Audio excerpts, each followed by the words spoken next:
আপনারা দেখছেন একুশে টেলিভিশন।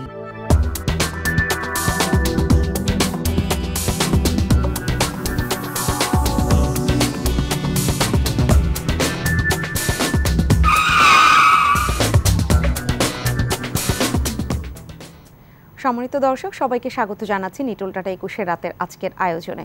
আজকের যে আয়োজন সেটা হচ্ছে যে সরকারি চাকুরিতে প্রবেশের বয়স সীমা নিয়ে আন্দোলন বিভিন্ন সময় হয়েছে, এখনও এই দাবি রয়েছে। কিন্তু সরকারি চাকুরিতে বয়সের যে সীমা সেটা কি নির্ধারণ হওয়া খুব বেশি জরুরি কিনা? বিশ্বের অন্যান্য দেশের দিকে তাকালে আমরা কি দেখতে পাই? সেখানে কি সব দেশই এরকম ৩০-এর কোটায় আটকে রাখা হয়েছে যে এই বয়সের উপরে গেলে আর সে কোনো ধরনের আবেদন করতে পারবে না চাকুরির জন্য?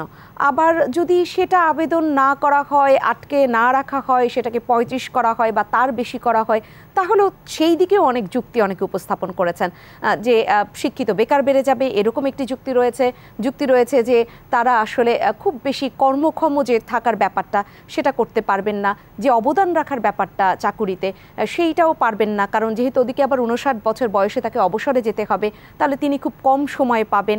এই নানাবিধ যুক্তি তো রয়েছে। কিন্তু আমরা যদি এখন বাংলাদেশের দিকে তাকাই, বিভিন্ন কোটায় যারা আবেদন করছেন তাদের ক্ষেত্রে আবার কিন্তু সেই ৩০টা পার হচ্ছে, সেটাও কতটা যৌক্তিক যদি কোটা হয়? সেই নানান আলোচনাটাই আজকে এই নিটোল টাটা ২১ রাতে আমরা তুলে ধরতে চাচ্ছি এবং আমি ফেরদৌসী আহমেদ থাকছি আপনাদের সাথে এই আলোচনার সঞ্চালক হিসাবে, এবং যাদেরকে পেয়েছি যারা এই আলোচনাটা আসলে এগিয়ে নিয়ে যাবেন তাদের সাথে আপনাদের আলাপ করিয়ে দিচ্ছে। আমাদের মাঝে আজ উপস্থিত হয়েছেন আব্দুল মান্নান ইলিয়াস, সাবেক অতিরিক্ত সচিব। মাঝে রয়েছেন অধ্যাপক ডক্টর রাশিদ আসকারি, সাবেক উপাচার্য, ইসলামিক বিশ্ববিদ্যালয় কুষ্টিয়া, এবং সর্বডানে আজ রয়েছেন মাসুদ কামাল, সাংবাদিক ও রাজনৈতিক বিশ্লেষক। আপনাদের তিনজনকে স্বাগত জানাচ্ছি আজকের এই আয়োজনে। আব্দুল মান্নান ইলিয়াস, আপনি না হয় শুরুটা করুন। আসলে কতটা জরুরি বয়স সীমার মধ্যে আটকে দেয়া এরকম একজনকে আবেদন করবার ক্ষেত্রে? হ্যাঁ, ধন্যবাদ আপনাকে এবং ২১ রাতে যারা দর্শক শ্রোতা দেখছেন। আসলে এই বয়স সীমাটা ৩০-এর মধ্যে আটকে রাখা, আপনি যেভাবে উপস্থাপন করেছেন বিষয়টা, যে এটা বাংলাদেশের প্রেক্ষাপটে যদি আমরা একটু অতীতের দিকে তাকাই, আমরা যে ব্রিটিশ ভারতে আসলে এই আমাদের এই এন্ট্রি বয়সটাই ছিল ২৩ বছর, পাকিস্তানে ২৫ বছর করেছে, এবং মহান মুক্তিযুদ্ধের পরে ৭১-এর পরে আমরা চলে গেলাম ২৭-এ, এবং ৯১ সালে এটা ৩০-এ হলো। তো আমরা যদি ধরি যে ৯১ সাল আর আজকে ২০২৪, প্রায় ৩৩-৩৪ বছর, এই ৩৩-৩৪ বছরে তো আর বাড়েনি, যদিও এর মাঝে আমাদের কিন্তু চাকরির বয়স বেড়েছে। হ্যাঁ, ২০১০-১১-তে যে আমরা এটা ২৭ থেকে ৫৭ থেকে ৫৯-এ আমরা উন্নীত হলাম। তো কিন্তু এন্ট্রি এটা বৃদ্ধি হয়নি। আমাদের দেশে সময়ে সময়ে বৃদ্ধি হয়েছে, কিন্তু এই ৩৩ বছরে বৃদ্ধি হয়নি। কিন্তু আমি এইটার যদি ব্যক্তিগতভাবে আমার মত যে যুক্তি দেখাতে চাই, যে আমি যদি সারা পৃথিবীর দিকে তাকাই, যেমন পৃথিবীর আমরা জানি যে ১৬০ থেকে ৬২টা দেশে আছে যেখানে এই চাকরিতে এন্ট্রির যে বয়সটা এটা ৩৫-এর নিচে কোনো দেশে নেই। ৩৫ থেকে শুরু হয়ে একদম আমেরিকাতে 59 পর্যন্ত আছে। ইউরোপের অনেক দেশে আছে কোনো এন্ট্রি ডেটই নেই, ঠিক আছে। এবং আমরা যদি আমাদের ইন্ডিয়ার কথা ভাবি, আমাদের একদম পাশের দেশ এবং বিশাল জনগোষ্ঠীর দেশ, ওই ইন্ডিয়াতেও আজকে যারা ইন্ডিয়ান সিভিল সার্ভিস তারা ৩২ থেকে এটা ৩৬-এ উন্নীত করেছে, এবং ৩৬ থেকে ৪৫ বছর পর্যন্ত কিন্তু ইন্ডিয়ার বিভিন্ন প্রদেশে এটা বেরি করে যে ৪৫ পর্যন্ত তারা এন্ট্রি আছে। এই জিনিসগুলো, এবং যদি আমরা কানাডার কথা চিন্তা করি ৪৭ আছে, আমরা জার্মানির কথা চিন্তা করি, ইউরোপের কথা করি, এবং আমাদের ইন্দোনেশিয়া, মালয়েশিয়া এবং সিঙ্গাপুর এগুলো ৩৫, ৩৬ এবং ৪৫ আছে। তো এই যে আমরা ১৬০ বা ৬২টা দেশে ৩৫ বছরের নিচে কোনো নাই, আমার মনে হয় যে শুধু আমাদের বাংলাদেশ আর পাকিস্তান এই ২১ থেকে ৩০-এর মধ্যে একটা গণ্ডিতে আমরা আটকে আছি। সেটা আসলে কোন এই সারা পৃথিবীর এই উন্নত দেশগুলোর সাথে এখন যুক্তি হতে পারে যে এইটা রিসার্চ করে এইটা তো একটা নির্ধারণ করেছে, যারা নীতি নির্ধারক আছেন তারা বিশ্লেষণ করেছেন, অনেক ভেবেছেন। তাইলে কি এই উন্নত বিশ্বগুলা কি ভাবে না এই বয়সটা নিয়ে?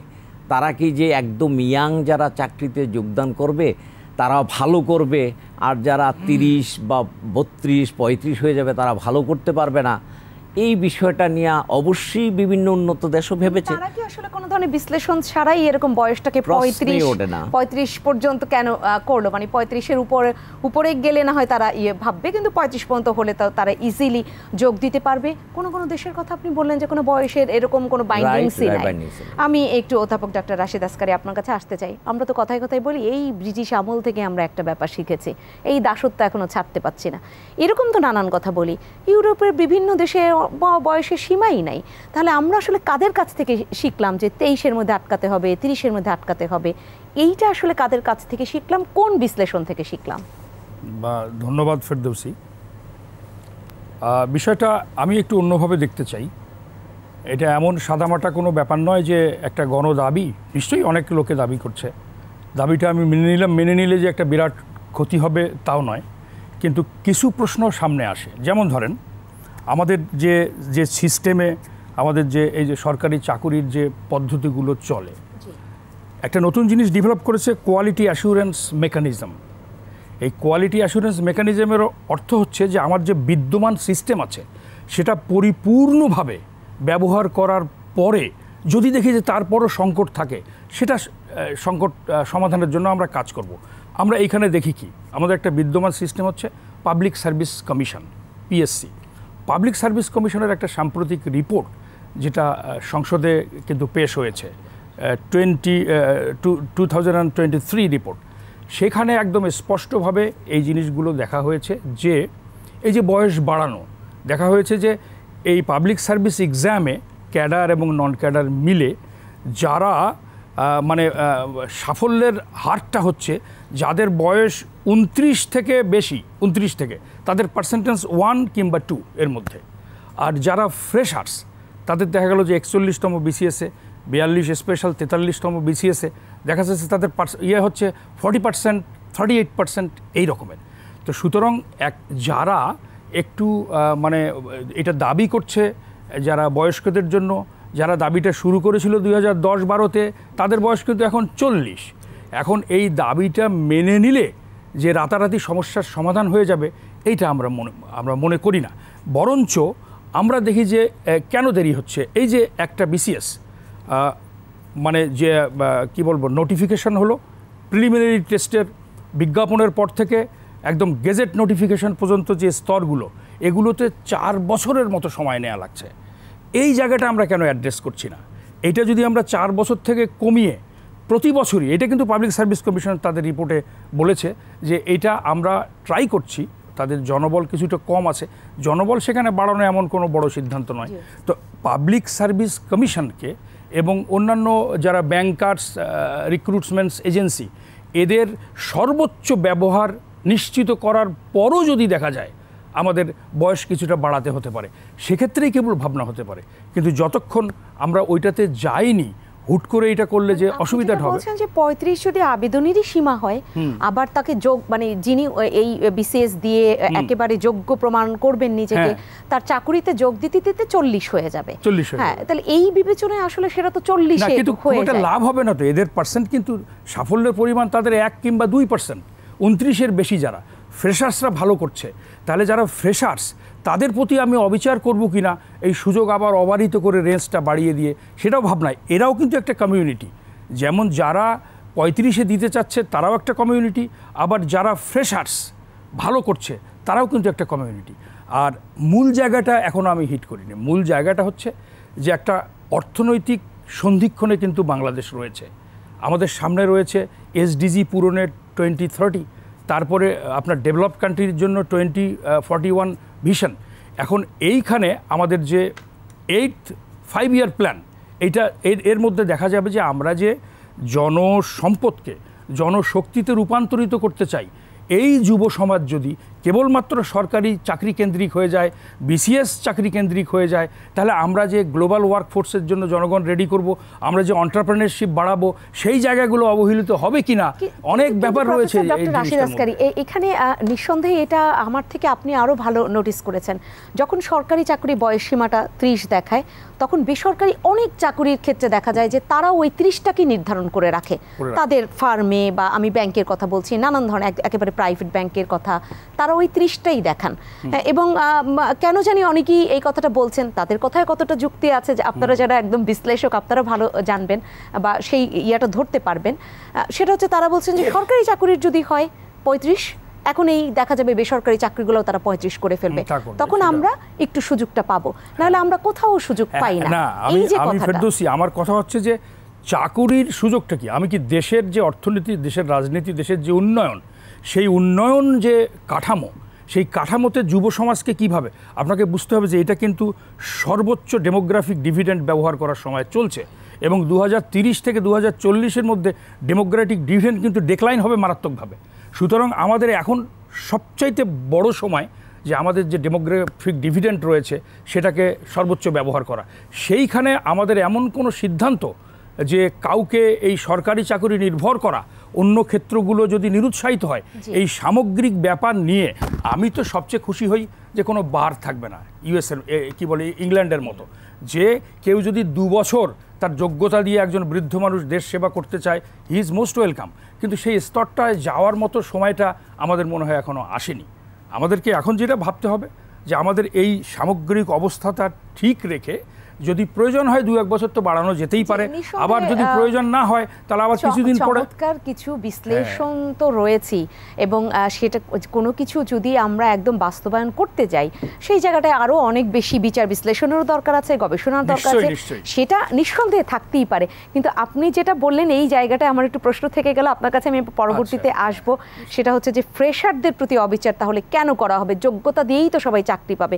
ফ্রেশার যদি একজন 35 বছর বয়স্ক সাথে যোগ্যতার মাধ্যমে আগে চাকরি পায়, তাহলে অবিচারটা কোথায় হলো? আর কেউ যদি আমি যদি বলি যে কেউ এসএসসি পরীক্ষা দিচ্ছে 52 বছর বয়সে, সে যদি জিপিএ 5 পায়, তাহলে কি আমি আজকে যে 14 বছর বয়সে বা 15 বছর বয়সে, আমি পরে আসবো, কিন্তু প্রশ্নটা করে রাখলাম যে তাহলে কি আমি তার সাথে অবিচার করছি যে সেই কেন 52 বছর বয়সে জিপিএ 5 পেল? মাসুদ কামাল, আপনিও এই জায়গাটায় আপনি কোন পক্ষে রয়েছেন? বাড়ানোর পক্ষে কিনা, কিংবা না বাড়ুক সেই একদম বিপক্ষে কিনা, মানে আপনার জায়গাটা একটু স্পষ্ট করেন। ভোট দিতে হবে নাকি আগে আলোচনা? আপনার মন্তব্যটাই শুনতে চাই, মানে ভোটটাই আগে একটু নিতে চাই। ভোটটা হলো, আমি এই বারের পক্ষে না। আচ্ছা, আমি বারের পক্ষে না। দেখেন একটা জিনিস, কতগুলি বিষয় এখানে কিন্তু উঠে আসছে দুজনের আলোচনা থেকে। ওনারা দুজনই এই শিক্ষা নিয়ে অনেক গবেষণা করেছেন, নিজেরাও এই ক্ষেত্রে জড়িত ছিলেন। ওনারা অবশ্যই খুব একদম নিজের মেধা এবং মানে আপনার অবস্থান দিয়ে ওনারা এগুলি স্পর্শ করেছেন এই বিষয়গুলো। বাট আমি একজন সাধারণ মানুষ হিসেবে, আম জনতা হিসেবে আমি বলি, দেখেন আজকে কিছু লোক আন্দোলন করছে, এই বিষয়টা কিন্তু এই আন্দোলনকারীদের জন্য নয়। যদি আপনার আন্দোলনকারীদের জন্য হতো, মানে অ্যাডহক সিস্টেমে কিন্তু এটা সমাধান করার কোনো প্রয়োজন নাই। এটা একটা নীতির বিষয় যে একটা রাষ্ট্রকে এদের বয়স একসময় শেষ হয়ে যাবে, আবার আরেকদল লোক 35-এ আসবে, আবার তারা আন্দোলন করবে। আমরা কি সবসময় এই বিষয়টাকে ইনভাইট করতে থাকবো? 2 নম্বর কথা হলো, এরা আন্দোলন করছে কেন? এরা কি সরকারকে বিব্রত করার জন্য আন্দোলন করছে? কথাটা খেয়াল করেন, তা কি করছে? আমরা বলছি যে আমরা যদি এদেরকেও দিতে, তাহলে বেকারত্ব বেড়ে যাবে। আচ্ছা, এদেরকে দিয়েন না, আপনি 30-এই রাখেন। আমি কিন্তু খুবই হালকা আলোচনা করছি, আমি কিন্তু অত গভীরে যেতে পারবো না, কারণ আমি তো এগুলো গবেষণা করিনি, ওনারা করেছেন। ওনারা বললেন আচ্ছা ধরেন আমি 30 থেকে 30-এ আছে, বলছি 30-এর থেকে বাড়াইলে বেকারত্ব বেড়ে যাবে। এখন যারা আন্দোলন করছে তারা কি বেকার না? তারা তো বেকার। এখন আপনি একটা সীমারেখা করে দিলেন যে সীমারেখার আগের বেকার ইম্পর্টেন্ট না পরের বেকার ইম্পর্টেন্ট। এটা কিন্তু তা না, বেকার বেকারই, এরা তো এই দেশের নাগরিক, এরা এই দেশেই অবস্থান করছে। কাজেই বেকারত্ব যখন আপনি ভাববেন, বরঞ্চ পরের বেকাররা এদের অবস্থা আরও দুর্বিষহ। আমি এরকম কয়েকজন বেকারের সঙ্গে আলাপ করেছি, এরা বলে কি জানেন, শুনবেন আপনি, শুনলে আপনি অবাক হয়ে যাবেন। কি বলে তারা? কয় কি, ভাই রাতে বাসায় ফিরি মা বাবা ঘুমায় যাওয়ার পরে, সারাদিন ঘুরি। কোথায় ঘুরি? রাস্তায় ঘুরি, তারা যাচ্ছেন যে পার্কে বসে থাকি, একটা সিঙ্গারা খাই, চা খাই, বাসায় ফিরি না। কারণ বাসায় ফিরলেই প্রশ্ন, আর কতদিন তুই বেকার থাকবি, কোনো চাকরি পাইলি? এইটা কিন্তু 29 বছরের একটা যুবক বেকার, তাকে এই প্রশ্নের সম্মুখীন হতে হয় না, কিন্তু 34 বছরের একটা যুবককে এই প্রশ্নের সম্মুখীন হতে হয়। তো এইটাকে এরা কারা? ওইটা আমার সন্তান, এটা আমার সন্তান না, এটা তোমার সন্তান। তো আপনি যখন ভাববেন সবার জন্যই ভাববেন। বয়সের সময়সীমা যেটা আপনি করেছেন নট নেসেসারি। অনেক ইয়াংকে দেখেছি, ইয়াং এবং আপনার এজেড এটার মধ্যে ওইভাবে পার্থক্য নাই। কর্মক্ষমতা, ইয়াং পোলাপান অফিসে বসে, সরকারি অফিসে বসে ঘুমায় না? ঘুমায়, আড্ডা মারে, বাইরে যায় তো। ওটা ডিপেন্ড করে তার বয়সের কারণে, ওটা তার চারিত্রিক বৈশিষ্ট্যের কারণে, ওই অফিসের এনভায়রনমেন্টের কারণে। আপনি অফিসের এনভায়রনমেন্ট ঠিক করেন, তাদের চারিত্রিক বৈশিষ্ট্য ঠিক করেন। এই যে বয়সটা কিন্তু বয়সটা কোনো বিষয় না। আরেকটা প্রশ্ন আসছে যে সবাই সরকারি চাকরি করতে হবে কেন? হ্যাঁ, বেসিক পয়েন্ট, কেন করতে হবে? সরকার তো এমন ব্যবস্থা সরকারি চাকরির জন্য করে রেখেছে, ওটাকে সবাই সোনার হরিণ মনে করে। ওখানে গেলে আমার কাজ করতে হবে না, ওখানে গেলে আমি উপরি পাবো, ওখানে গেলে আমার মানে সুন্দর অতি আপনার অবসর জীবনযাপন। অবদান রাখার হিসাবের থেকে প্রাপ্তি কত মিলবে এই হিসাবটাই আগে আসে। এটা কে করেছে? এটা কে ক্রিয়েট করেছে? গভর্নমেন্ট করেছে। তো গভর্নমেন্ট কি বলে সরকারি মানে যারা চাকরি করে তাদের জন্য? তা তো না, সব মানুষের জন্য। যখন নাকি আপনার স্যালারি স্ট্রাকচার বাড়ে, যখন পে স্কেল, যখন নতুন পে স্কেল ঘোষণা করে সরকার, কেন কেবল সরকারি পে স্কেল ঘোষণা করে? সরকার কেন বলে না যে বেসরকারি খাতে পে স্কেলটা এই আনুপাতিক হারে বাড়তে হবে? বলে কি? বলে না তো। কেন বলে না? ওটা কি সৎপুত্র, এটা নিজের পুত্র? এটা তো হওয়া উচিত না। বিষয়গুলো কিন্তু এখানে যে সরকার যদি মনে করে সরকারি কর্মকর্তারাই আমার আপনজন, তাদের জন্য আমি ভাববো, তাহলে তো ওখানে লোকে যেতেই যাবে। এই চাওয়াটা তো অন্যায় না। আমি কিন্তু এখান থেকে মানে ওনারা যে আলোচনাগুলো করলেন সেখান থেকেই বলতেছি, একজনের চাকরি দেওয়ার জন্য পিএসসি 4 বছর সময় নেয় কেন? যে পিএসসি 4 বছর সময় নেয় একটা চাকরি সিস্টেম করার জন্য, তো এটা তো থাকাই উচিত নেই, ওটা তো অপ্রয়োজনীয় একটা প্রতিষ্ঠান। কেন 4 বছর আপনার সময় লাগবে? কেন বলেন? লোকবল কম। লোকবল নেন, আপনার মনে করেন 100 জন লোকবল নিলে 100 জন লোককে নতুনভাবে নিলে সমস্যার সমাধান হয়। আপনি 100 জনকে না নেওয়ার কারণে যে আপনার 10 লাখ লোককে ক্ষতিগ্রস্ত করছেন প্রতি বছর, ওটার কি?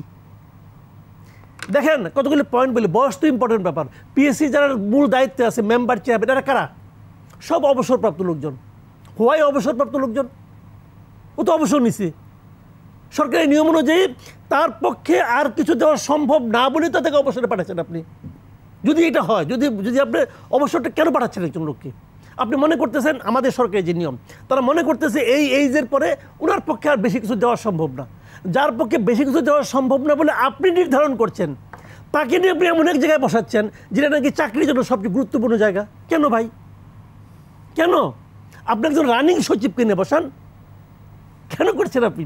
তো আমি যে কথাগুলি বললাম এগুলো হলো জানেন, পৃথিবীর সব জায়গায় একটা প্রচলিত নিয়মকে যখন আপনি ভাঙবেন তখন সেটাকে বাধা দেওয়া লোকের অভাব নাই। সবাই হাই হাই করে উঠবে, হ্যাঁ না না না না এটা করা যাবে না, এতদিন ধরে চলছে, এটা ভাঙা যাবে না, ভাঙা যাবে না। এই লোকগুলো বলে না যে অচলায়তন ভাঙতে হবে, এরা হলো অচলায়তনকে টিকিয়ে রাখার লোক। সমাজে সবসময় এরকম থাকে, এটা পৃথিবীর সব দেশে সব সমাজে আছে, ধর্মের ক্ষেত্র আছে, দর্শনের ক্ষেত্রে আছে, সব জায়গায় আছে, থাকবে। কিন্তু ভাঙার দায়িত্বটা কে নেবে? ভাঙার দায়িত্বটা একটা পলিটিক্যাল গভর্নমেন্টের পক্ষে নেওয়া সম্ভব। আমরা এরকম একটা পলিটিক্যাল গভর্নমেন্টের মাধ্যমে আছি, তাদের এই ইস্যুগুলো নিতে হবে। দেখেন ইয়াং মন্ত্রী, আমাদের শিক্ষামন্ত্রী, উনি কিন্তু বলেছিলেন, কিন্তু অচলায়তনের ওই যে মুরব্বীরা তারা এমন চাপ তাকে দিছে, তাকে প্রত্যাহার করতে হয়েছে। উনি বিদেশে লেখাপড়া করে আসছেন, উনি কিন্তু আধুনিক ছিলেন, কিন্তু ওই যে বললাম না, যখন 10 জন অনাধুনিক লোক থাকে, যখন 10 জন পশ্চাৎপদ মানে মন মানসিকতার লোক থাকে, তখন একজন আধুনিক লোক ওখানে যেয়ে সেও বুড়া হয়ে যায়। ওনাকে তাই হতে হয়েছে। এটা টোটালি একটা আমলাতান্ত্রিক জটিলতা। প্রশ্ন এরকম আছি, জটিল তো আসলে রয়েছে জায়গায় জায়গায়, সেই জটিলতাগুলোই প্রতি মুহূর্তে প্রশ্নগুলো তুলে নিয়ে আসে। আপনার কাছে ফিরবো আবার। আব্দুল মান্নান ইলিয়াস, যেটা বলছিলেন মাসুদ কামাল, ওখানে আমি একটু যুক্ত করতে চাই যে সরকারি চাকরিতে যাবে না কেন, এই প্রশ্ন তো মাসুদ কামাল তুলেছেন। আর আমি বলতে চাই উল্টো দিক থেকে, যে অভিভাবকরাও বলতে থাকেন, মানে বেকারের সংখ্যা, যারা যুক্তি দিয়েছেন যে বয়সসীমা বাড়ানো হলে বেকারের সংখ্যাটা আরও বাড়বে, তাদের ক্ষেত্রে আরেকটি প্রশ্ন উত্থাপিত হয়, বেকারের সংখ্যা তো বাড়বেই, যদি এরকম সরকারি চাকরির একটা 35 বছর একটা বয়সের বার থাকে, তাহলে বাবা মাও বলতে থাকে 35 বছর পর্যন্ত চেষ্টা চালিয়ে যা, তারপরে অন্য চিন্তা করিস, ব্যবসা করবি না কি করে খাবি, সেই অন্য চিন্তাটা পরে করিস। এই 35 বছর কোনো দিকে তাকানোর দরকার নেই, আগে সরকারি চাকরির চেষ্টা কর। যদি বার না থাকতো তাহলে হয়তো এমনও হতো যে কে কোন দিকে যাবে, কে ক্ষুদ্র ব্যবসা করবে, কে কৃষক হবে, সেটা তারা তাদের একটা নির্দিষ্ট পড়াশোনা শেষ করে সেই চিন্তায় যেত কি না। দুই দিকের প্রশ্নই রাখলাম, আপনার কাছে শুনবো। না, ধন্যবাদ যে প্রফেসর সাহেব এবং বিশিষ্ট সাংবাদিক মাসুদ ভাই অনেক সুন্দর করে বলেছেন। আসলে সরকারি চাকরিতে কেন যাচ্ছে এইটার তো সঠিক কারণ হয়তো মাসুদ ভাই কিছু বলেছেন, কিন্তু ওটা অতটা সত্য নাও হতে পারে বা আরও গুরুত্বপূর্ণ অনেক পয়েন্ট থাকতে পারে। আসলে আমরা তো অনেক কিছু না বুঝি করি, যেমন আমাদের গার্ডের এই যে বললেন আপনি যে বাবা মা 35 বছর করলেও বলবে যে সরকারি চাকরি ট্রাই করো, বেকার থাকো, তারপরে 35 বছর পর্যন্ত ট্রাই করার পর যদি না হয় অন্য কিছুতে যাবে। বাবা মার কথা বলেন, আমাদের দেশে বাবা মারা, আমরাও তো বাবা মা, আমরা তো আসলে একটা মরিচিকার পিছনে ঘুরি। যেমন আমরা শিশুকাল থেকেই একটা বাচ্চাকে এই স্কুল কোচিং করাতে ছেলেগুলোকে একদম মেরুদণ্ডহীন করে ফেলতেছি। আর একটা শব্দ কি, গোল্ডেন GPA 5 পেতে হবে। একটা বাবা মা, আমার মনে হয় না যে 90% বাবা মাও হয়তো বলে না যে তুমি লেখাপড়া করে মানুষ হও, বা একটা টিচারকে বলে না যে আপনি আমার ছেলেটাকে সন্তানকে একটা সৎ মানুষ বানিয়ে দেন। আমরাও দেখছি যে বলি স্যার GPA 5 পাবে তো স্যার, গোল্ডেন 5 পাবে তো স্যার, এই যে কথাগুলো বলি, শুধু আমরা এই সবে ঘুরি। আর এই সব নেশার থেকেই তো বাবা মাদের সত্যিই একটা চাপ থাকে এই লেখাপড়া যখন করে যে সরকারি চাকরিতে ঢুকতে হবে। কেন সরকারি চাকরি BCS ক্যাডার হতেই হবে? এই যে উনি ইংলিশের প্রফেসর, তো উনি কি সম্মানিত ব্যক্তি না? এই যে মাসুদ কামাল ভাই, বহু রাত সময় নষ্ট করি ওনাদের টকশো শুনে, তো উনি তো ম্যাজিস্ট্রেট না, অথবা ASP না, BCS ক্যাডার না, তো ওনার বক্তব্য শোনার জন্য রাত জাগি আমরা। তো প্রত্যেকটা ক্ষেত্রেই সম্মানিত ক্ষেত্র, অনেক গুরুত্বপূর্ণ। BCS ক্যাডারই কেন হতে হবে? ঠিক আছে না? আবার যাদের যোগ্যতা আছে তারা হবে। আরেকটা পয়েন্ট বলেছেন যে কেউ বলে আর কি, আমিও অনেকের সাথে কথা বলেছি যে বেকারত্ব বেড়ে যাবে 35 হলে। আমি চ্যালেঞ্জ করে বলবো একটাও বেকারত্ব বেরবে না। কারণ আপনি ওই যে প্রফেসর সাহেব একটা তথ্য দিয়েছেন যে পেয়েছি, সত্যি এই 1 বছর বা 1.5 বছর আগে ইয়াটা দিয়েছেন যে ওই 29 বছর বয়সের বেশি হলে 1 থেকে 2% এরকম আর কি পাশ করার হারটা। তারা বলতেছে যে আসলে একটু বয়স বেশি হইলে BCS পাশ করে না, কেন বয়স বাড়ানো হবে, এই সব যুক্তি দেয়। এইজন্য অনেকে আবার এই যুক্তি দিচ্ছেন বার না থাকলে কোনো বেকারত্ব মানে ওই হিসাবটা আসবে না, বার না থাকলে আসবে না, সবাই চেষ্টা করবে। আর যদি 1-2% হয় তাইলে মনে করেন যে 100 জন লোক এখানে আজকে চাকরি নিবে এই বছরে, তো 100 জনের মধ্যে 10 জন মনে করেন যে যদি 29-30 বছর বয়সের বেশি পেয়ে যায় 35 করলে, তাইলে ওরাও তো বেকার। তাইলে টোটাল তো আমি 100 জনেরই চাকরি দিতে পারলাম, হয় 90 জন দিলাম ইয়াং, আর একটু বয়স্ক দিলাম 10 জন, পেয়ে গেল আর কি। তো বেকারত্ব জায়গা তো সমান। আমি আব্দুল মান্নান ইলিয়াস আপনাকে আরেকটু শুনবো, কিন্তু বিরতির যেহেতু সময় হয়েছে ওইটা নিয়ে বরং ফিরি। সম্মানিত দর্শক, নিটল টাটা 21 রাতে সময় হয়েছে একটা ছোট্ট বিরতির, অল্প সময় ফিরে আসবো, সাথেই থাকবেন।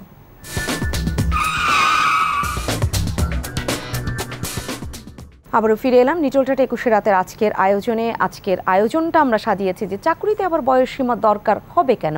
যুক্তি রয়েছে যে বয়সসীমা লাগবে, তো বয়সসীমা ছাড়া যেমন সামরিক চাকরির কথা বলা হয় যে শারীরিক সক্ষমতা দরকার, সেই কারণে তাদের বয়সসীমা দরকার।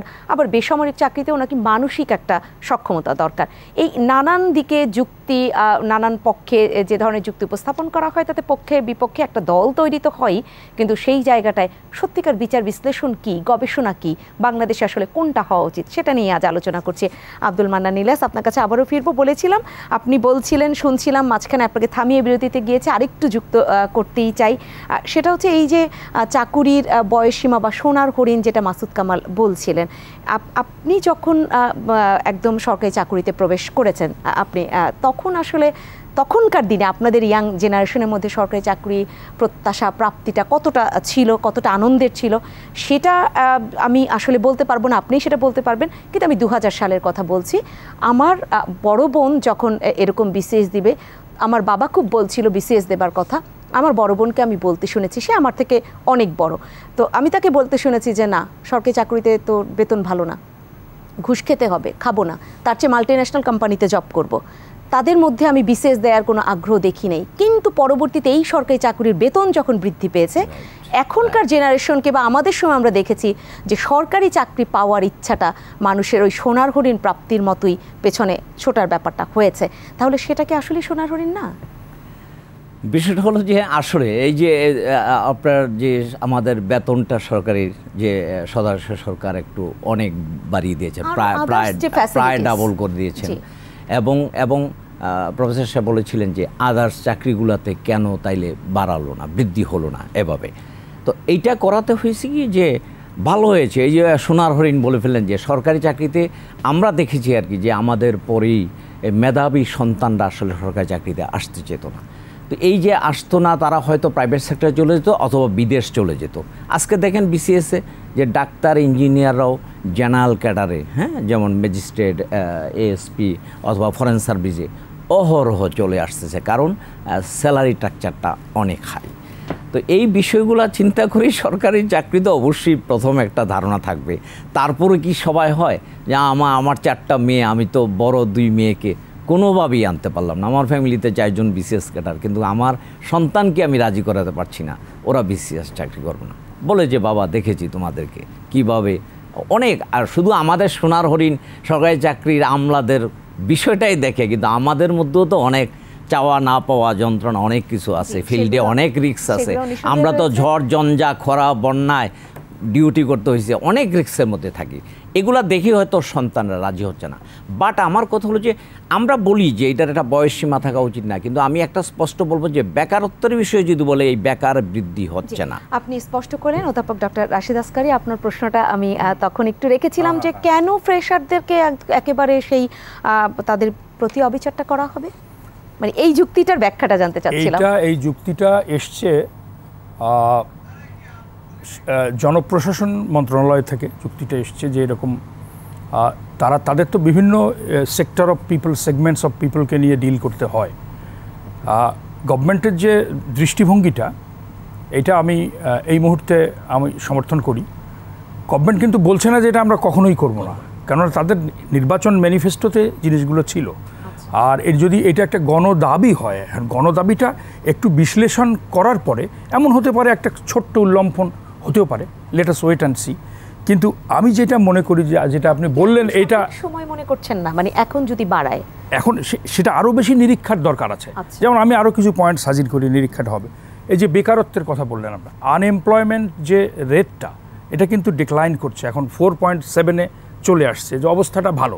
আর যে বিশ্ববিদ্যালয়গুলোতে, যেটা আপনাকে মূল কথাটা বুঝতে হবে, মাননীয় প্রধানমন্ত্রী বলছেন যে আমরা জনসম্পদকে, জনশক্তিকে জনসম্পদে রূপান্তরিত করতে চাই, নলেজ সোসাইটির দিকে আমরা যেতে চাই। এই ইনস্ট্রাকশন প্রত্যেকটা বিশ্ববিদ্যালয়ে গেছে, এবং প্রত্যেকটা বিশ্ববিদ্যালয়ের একটা কিন্তু ওয়ান অফ দ্য গোলস হচ্ছে কি বলবো, গ্র্যাজুয়েটস এমপ্লয়াবিলিটি বাড়ানো, রেট বাড়ানো। তারা কিন্তু এইগুলো ডেটাবেস করে রেট বাড়াচ্ছে। সুতরাং আমরা আশা করতে পারি যে অদূর ভবিষ্যতেই আমাদের একটা সামনে বড় চ্যালেঞ্জ হলো যে এই যে বিসিএস নির্ভরতা, এই ছেলেকে ডাক্তার হতে হবে অথবা ম্যাজিস্ট্রেট হতে হবে, এই জায়গা থেকে যদি আমরা বেরিয়ে আসতে না পারি, তাহলে কিন্তু আমাদের সার্বিক কল্যাণ আসবে না। যেমন এই ম্যাজিস্ট্রেট হতে হবে, আমি বলি একটা উদাহরণ দিলে আপনার কাছে ক্লিয়ার হবে। আপনি নিশ্চয়ই সাংবাদিক, আপনি জানেন যে কয়েকদিন আগে ঢাকা বিশ্ববিদ্যালয়ের গ্রন্থাগারে একটা সেকশন থেকে মানে বিসিএসের প্রিপারেশান নেয়, বাইরে থেকে বই নিয়ে গিয়ে, এটা দীর্ঘদিন থেকে প্র্যাকটিস, এবং ঢাকা বিশ্ববিদ্যালয়ের একটা গ্লোরিয়াস রেকর্ড আছে। আমিও ঢাকা বিশ্ববিদ্যালয়ের, উনিও, মানে তারা বিসিএসে খুবই ভালো করছে আর কি। এখন দেখা যাচ্ছে যে আমাদের এই যে গ্রন্থাগারটার উদ্দেশ্য কি, হায়ার এডুকেশনকে ফ্যাসিলিটেট করা। দেখা যাচ্ছে যে বিশেষ করে অনার্স পাশের পর যখনই বিসিএসের উপযুক্ত হলো একজন ছাত্র, সে কিন্তু মাস্টার্সে আমরা ক্লাসে গিয়ে পুরো ছাত্র পাই না, দেখি যে হয়তো 50%ও থাকে না। তারা কি করছে, বিসিএসের প্রিপারেশান নিচ্ছে, 1 বার 2 বার 3 বার বিসিএসের প্রিপারেশানগুলো নিয়ে তারা কাজ করবে, এবং গ্রন্থাগারে বসে গ্রন্থাগারে তাদের জন্য ডিসিপ্লিন ভিত্তিক বই ব্যবহার না করে বাইরে থেকে বিসিএসের বই পড়ে করছে। এটা ভালো কথা, তারা যদি চান্স পায় বাড়বে। কিন্তু কথা হচ্ছে যে আমাদের সুসমন্বিত যে সমাজ কাঠামো, সেটা গড়তে গেলে যখন আমাদের এন্টারপ্রেনার বাড়াতে হবে, আপনার বাড়াতে হবে কিন্তু সকল সেক্টরে। সেখানে যদি কিছু এই যে সোনার হরিণ আমরা বানিয়ে ফেলেছি বিসিএসকে, এইটা থেকে আমার মনে হয় সরকারকেও সেই জায়গাটা বুঝতে হবে যে এই সোনার হরিণ বানানোর দরকার নেই। সমস্ত শিক্ষকরা কি শিক্ষার্থীদেরকে সেটা বোঝাতে পারছেন? আপনি যেটা বললেন অনার্স কমপ্লিট করার পর শিক্ষার্থী যদি লাইব্রেরিতে ওই বিসিএস গাইডটাই নিয়ে যায়, যেখানে তার অনেক বেশি থিসিসের কাজ করবার কথা, এবং ঢাকা ভার্সিটির লাইব্রেরি যে পরিমাণ বই দিয়ে সমৃদ্ধ, সেই বইগুলো নিয়ে তার নলেজ গ্যাদার করবার কথা, সেগুলো না করে তিনি বিসিএস নিয়ে প্রিপারেশনটা নিচ্ছেন। তাহলে সে আসলে কোন টার্গেট ওরিয়েন্টেড, মানে কিভাবে এগোচ্ছেন? বোঝাতে পারলে তো আর ঢাকা বিশ্ববিদ্যালয়ে শক্ত সিদ্ধান্ত নিতে হতো না। হ্যাঁ, নিশ্চয়ই হয়তো বোঝাতে পারা যাচ্ছে না, কিন্তু এই যে প্রবণতাটা, এটা নিশ্চয়ই আমি মনে করি যে কোনো না কোনো সময় এইটা থেকে মুখ ঘুরাবে। কারণ বিসিএসই, আমি তো বিসিএসই একবার, প্রথমবার আমি জীবনে বিসিএস দিয়েছিলাম, তখন আমাদের অনার্স শেষই হয়নি, কি বলে অ্যাপিয়ার্ড সার্টিফিকেট দিয়ে ফাইনালি গিয়ে সেটা টেকে নিয়ে আর কি, সেটা অনেক আগের কথা আর কি। বাট তারপরে তো হতাশাও এসেছিল কিছুটা, কিন্তু শুধু যে বিসিএসই ক্যারিয়ার ডেভেলপ করা যায়, আমি ওখানে গেলে তো উপাচার্য হতে পারতাম না। সুতরাং কোনো বিশেষ জব গুরুত্বপূর্ণ নয়, সমাজ বিনির্মাণে সকল জবই সমানভাবে গুরুত্বপূর্ণ, এমনকি যারা জব করছে না তাদেরও কোনো না কোনো জায়গা আছে। আর একটা জায়গা আমি খুব অ্যাড্রেস করতে চাই, যে আমরা কিন্তু একটা এইজিং একটা কান্ট্রি, এখন এজেড কান্ট্রি আমরা হয়ে যাব। 2050-এর মধ্যে প্রতি 5 জনে 1 জনের বয়স হবে 60 বছর। তখন আমরা কিন্তু এই ডেমোগ্রাফিক ডিভিডেন্ডটা হারিয়ে ফেলবো। সুতরাং কিন্তু প্রফেসর ডক্টর রাশিদ আসকারী, আপনি আজকে যে জীবনটায় বসে আছেন, মানে এরকম অনেকে প্রশ্ন তোলে যে আপনি তো একটা নিশ্চিত জীবনে বসে থেকে আপনি আমাকে জীবনের কোন নিশ্চয়তা দিচ্ছেন? আমি গবেষণা করব, আমি অন্য চাকরিতে যাব, অন্য চাকরি আজকে আছে তো কালকে বের করে দেয়। আমি যদি আমাদের গণমাধ্যমের কথাই বলি, এই হাউস থেকে ওই হাউস থেকে মুহুর্মুহু এক একজনের চাকরি চলে যাচ্ছে। এখানে কি মেধাবীরা নেই? এখানে কি ঢাকা বিশ্ববিদ্যালয়ের কথাই আপনি যেহেতু বলছিলেন, আপনি ঢাকা বিশ্ববিদ্যালয়ের শিক্ষার্থী, ঢাকা বিশ্ববিদ্যালয়ের শিক্ষার্থীরা এখানেও কাজ করছেন, এরকম অনেক হাউসে কাজ করছেন। মাসুদ কামাল ভাই এটা আরও নিঃসন্দেহে ভালো পরিষ্কার করতে পারবেন, কিন্তু দিন শেষে তাদের কোনো নিশ্চয়তা নাই। প্রত্যেকেই তখন চায়, বা তাদের বাবা মারাও চায় যে তুমি একটা নিশ্চিন্ত জীবন যাপন করো, না হলে যদি ছেলেদের ক্ষেত্রে হয়, না হলে তোমার কাছে কেউ মেয়ে বিয়ে দিবে না, বিসিএস ক্যাডার হলে তার পাত্রীর অভাব হয় না, কিংবা যদি একটা মেয়ে শিক্ষার্থী বিসিএস এ যোগ্যতা প্রমাণ করতে পারে, তার কাছে নানান ধরনের সম্মানের অভাব হয় না, তার সম্মান প্রাপ্তি মেলে। এরকম হাজারটা প্রশ্ন কিন্তু রয়েছে। আপনার কাছে আবারও প্রশ্ন রেখে গেলাম, মাসুদ কামাল আপনি নিঃসন্দেহে এই জায়গাটায় যুক্ত করবেন। আমি প্রফেসর ডক্টর রাশিদ আসকারীকেও এখানে শুনবো। না, আসলে এই যে বিষয়টা না, যে বাবা মার মধ্যে যেটা প্রত্যাশাটা যেটা আপনি বললেন, এবং মানে ইয়াং জেনারেশনকে নিশ্চিত করতে না পারা, একটা কথা আপনি আমাকে বলেন তো, মানে এই সমস্যাটা কোথায় তৈরি হয়েছে? একটা কথা বলা হয়, বুঝলেন, একটা পুরনো প্রবাদ আছে যে দারিদ্র্যের না কোনো ভালো দিক নাই, কোনো দিক নেই। একমাত্র নজরুলের একটা কবিতা, হে দারিদ্র তুমি মরে করেছো মহান, ওইটা ছাড়া দারিদ্র্যের আর কোনো ভালো দিক নেই।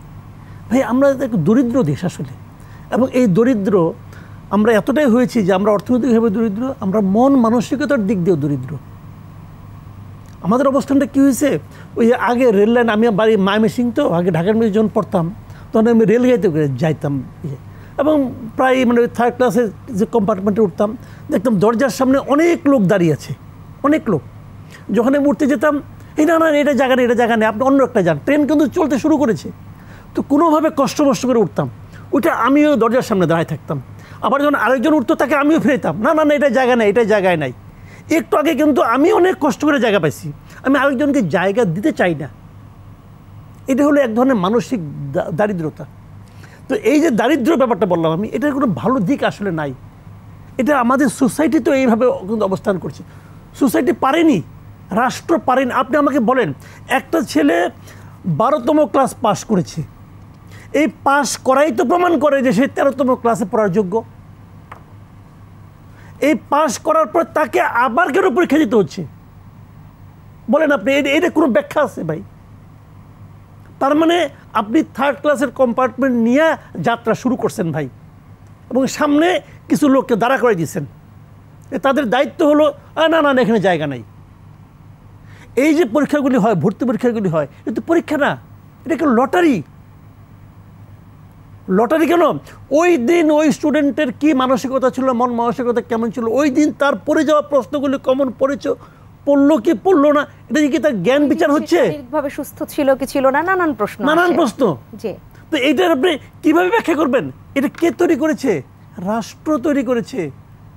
কেন তৈরি করেছে? তার দারিদ্র প্রকাশের জন্য তৈরি করেছে। সে পারছে না এদেরকে ধারণ করতে। এতগুলি ছেলে পড়াশোনা করছে, শিক্ষিত হচ্ছে, জ্ঞান নিয়ে হাজির, তার জ্ঞানকেই ধারণ করতে পারে না এই রাষ্ট্র। প্রত্যেকটা জায়গায় গেট কিপার বসায় রাখছে। এই গেট কিপারগুলি কারা? ওই যে ওই রকম দরিদ্র টাইপের থার্ড ক্লাসের যাত্রী। এটা হলো কি মেইন সমস্যা। এই সমস্যা আমি একটা অনুষ্ঠান করলাম, একটা প্রবলেম সলভ করলাম, আপনি প্রত্যেকটা ক্ষেত্রেই এই প্রবলেম পাবেন আপনি। এটা তো একটা সামগ্রিক সমস্যা। জ্বর যখন হয় আপনার সারা শরীর উত্তপ্ত হয়, কেবল মাথায় পানি ঢালে জ্বর থামবে না রে ভাই, অথবা হাতটা নিয়ে বরফের মধ্যে চুবাই রাখলে জ্বর থামবে না। বিষয়গুলো এখানে আমি বললাম তো যে সবচেয়ে বড় সমস্যাটা কথা জানেন? পরিবর্তন মানে মানতেই চায় না যে আমরা একটা প্রবলেমের মধ্যে আছি। মানে প্রবলেমকে যে অস্বীকার করে যে মানসিকতাটা, এটা হলো সবচেয়ে বড় প্রবলেম। তারা মনে করে কি যে এই প্রবলেমটা আমি যদি অস্বীকার করি তাহলে কি আমি ছোট হয়ে গেলাম, তাহলে কি আমি পিছিয়ে পড়লাম। কিন্তু প্রবলেমটা তো আপনি ইনহেরিট করেছেন, এটা তো আগের থেকে এসে আসছে। ওইটাকে কেন আপনি আপনার প্রপার্টি মনে করছেন? চেঞ্জ করেন। শুনেন, একটা দেশ চলছে, আজকে দেশটা স্বাধীন হয়েছে কত বছর ভাই? 53 বছর। 53 বছরে আপনি কোনো এডুকেশন সিস্টেম ক্রিয়েট করতে পারেন নাই। এডুকেশন সিস্টেম ক্রিয়েট, আজকে গভর্নমেন্ট চেঞ্জ হোক, দেখবেন এডুকেশন সিস্টেম আবার চেঞ্জ হয়ে গেছে। হয় নাই আগে? প্রতিটা গভর্নমেন্ট চেঞ্জ হোক, এডুকেশন সিস্টেমই চেঞ্জ। বিএনপি ক্ষমতা আসছে, বাংলাদেশের স্বাধীনতার সঙ্গে যে বঙ্গবন্ধু শেখ মুজিবুর নামে একজন ব্যক্তি জড়িত ছিল এইটাই নাই, আউট। আবার আওয়ামী লীগ ক্ষমতা আসছে, জিয়াউর রহমান নামে যে একজন চেঞ্জ হয়, এই ব্যাপারগুলো তো বাংলাদেশ আসলে সংবিধান চেঞ্জ হয়, এগুলো দেখতে দেখতেই বাংলাদেশ এগোচ্ছে। যদি এগুলো দেখতে এগোতে পারেন তাহলে এই প্রবলেমগুলোকে প্রবলেম তো আপনার মনে হওয়ার কথা না রে ভাই। এটা তো ওই প্রবলেম আছে, ছোট প্রবলেম। বললাম তো আজকে বিএনপি ক্ষমতা আসলে এই অবস্থা হয়, আওয়ামী লীগ ক্ষমতা আসলে জিয়াউর রহমান নামে যে একজন সেক্টর কমান্ডার ছিল এটা কেউ জানবে না, ভুলে দেওয়া হবে। আবার খালি এটা গভর্নমেন্ট না, মন্ত্রী চেঞ্জ হোক। এক মন্ত্রী আসলো, সে বলল ক্লাস 5-এ একটা পাবলিক পরীক্ষা হওয়া উচিত, ক্লাস 8-এও একটা পাবলিক পরীক্ষা হওয়া উচিত। এবং বললে তারপর যুক্তি দিল কি জানেন? যে ক্লাস 8 পাস করে অনেকে ট্রাক ড্রাইভার হতে চায়, তার তো একটা সার্টিফিকেট লাগবে, তার তো একটা সার্টিফিকেট থাকলো। এই কথা আমি খোদ প্রধানমন্ত্রীর মুখ দিয়ে শুনেছি। এটা কি উনি ওনার আইডিয়া থেকে ওনাকে বলানো হয়েছে ওনাকে দিয়ে? দেখেন এইগুলো। আচ্ছা, তারপর যেন আপনি উঠাই দিলেন কেন? যদি ওটা ভালো হয়ে থাকে, তখন ওটা যে ভালো এই পক্ষে বলার জন্য কিন্তু লোকের অভাব ছিল না, বহুত জ্ঞানী লোক ছিল। এটা খুব ভালো, রিয়েলি গুড, এটা একটা অভূতপূর্ব কাজ। তারপর যখন আপনি উঠাই দিলেন তখন আবার বললেন না এটাই ভালো, উঠাই দেওয়াটাই ভালো। তাহলে আগের ভালোর যারা সাপোর্টার আর এখনকার ভালোর যারা সাপোর্টার, দুজন কিন্তু একই লোক। তাহলে দারিদ্র্যের যেমন দিক নাই, আর এই জায়গাটায় আসলে ভালোর কোনো দিক নাই, সেটাই মনে হলো। আমি একদম শেষের দিকে চলে এসেছি, অল্প শুনতে পারবো। সেই ক্ষেত্রে আব্দুল মান্নান ইলিয়াস। না ঠিক আছে, অনেক একদম শেষবার শুনবো তো আপনি। হ্যাঁ, না আমি যদি বলি যে আমরা প্রতি বছর এই বিসিএস এর কথাটা কেনই শুধু আসছে, এটা তো আসলে সরকারি চাকরির 35 বয়স করার জন্য। আমি যদি সোনার হরিণ দিয়ে যে ভাই কথা বললো ভাই, যে বিসিএস এ কতজন লোক বছরে নেয়? হার্ডলি জেনারেলে 300-400 জন। কারণ ডাক্তারদের একটা আছে, এগ্রিকালচারিস্ট আছে এবং এডুকেশনে আছে। এটি বাদ দিলে কিন্তু জেনারেল যেগুলাতে foreign service, magistrate, police, media, এগুলো তো 300-400 জন।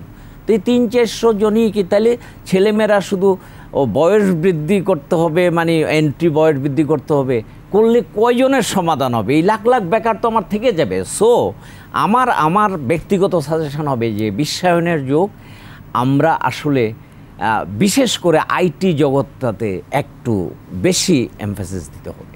কারণ একটা ছেলে চাকরি যদি না পায়, সে যদি মানে টেকনিক্যালি একটু সাউন্ড হয়, সে যদি ফ্রিল্যান্সিং শিখে এগুলা করেও কিন্তু অনেক ভালো থাকা যায়। ওই প্রশ্নটাই আমি প্রফেসর ডক্টর, কারণ আমি শুনেন, আমি আমার চাকরির পরে আমি 2.5-3 বছর এই আইটি সেক্টরের সাথে একটা উপদেষ্টা হিসাবে আমি দেখি তারা যে আমরা ভাবি যে আমরাই শুধু কাজ করি দেশের জন্য।